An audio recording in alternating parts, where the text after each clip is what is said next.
Hello everyone. This session I am going to talk about plants. I am your reporter Fiona Lynn Barora of 12 Tungsten. First, let's take a look at our learning targets. At the end of this video, we are going to identify the body parts and functions of plants. Also, the reproduction processes of plants and their defense mechanism. Let's now proceed. These days, plants are in trend. You can see it everywhere, even inside your households probably. Plants vary in size. There are small plants like pot plants to gigantic trees like acacia and different jungle trees. Plants are mostly autotrophic, means they can provide food on their own to grow by the process of photosynthesis. However, there are also kinds that are heterotrophic, that relies on other organisms simply because they cannot perform photosynthesis because they lack parts that are needed for this process. Going on to the body of plants, it is mainly divided into two. The upper part that consists of the leaves, flowers, fruits, and the stem that is called the shoot system. The root system, on the other hand, is the underground part that supports the plant, and the job of the root is to absorb water and minerals. The massive number of varieties of plants is because of reproduction. Reproduction is indeed the process of recreating something, and there are two types of reproduction. Sexual reproduction that requires the genetic materials from two parents and undergo fertilization. However, in asexual reproduction, the process requires only a parent and its DNA, and it produces the same offspring because it shares the identical genetic material from the parent. One example of sexual reproduction is pollination. This often happens in angiosperms or flowering plants.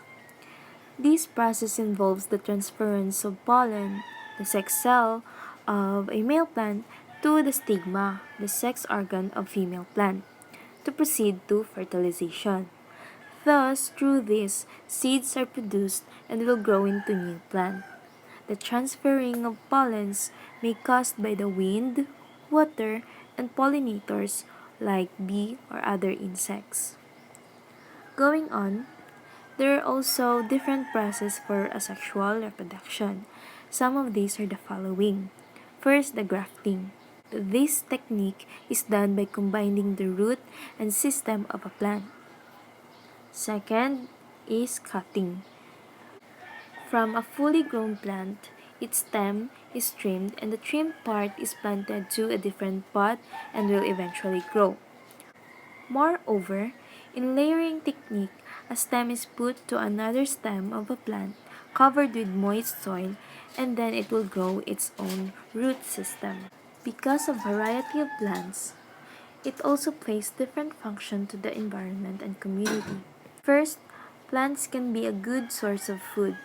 We are required to eat vegetables and fruits a day because it provides our body essential nutrients. Plants are usually at the bottom of food chain, meaning they are mainly the food source of herbivores, omnivores, and carnivores.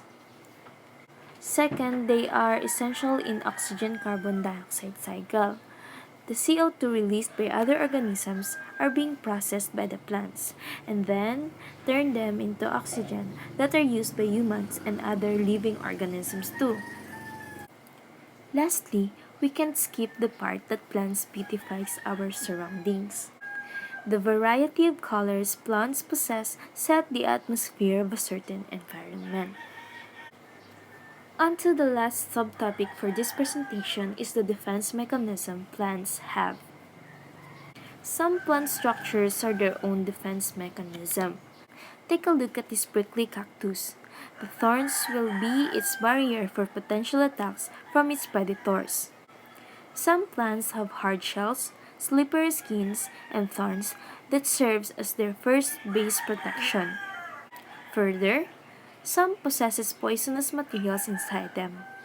The houseplant Dieffenbachia has a toxic material that can cause different side effects if ingested or sometimes by just making a close contact. This concludes today's presentation. Thank you for paying attention.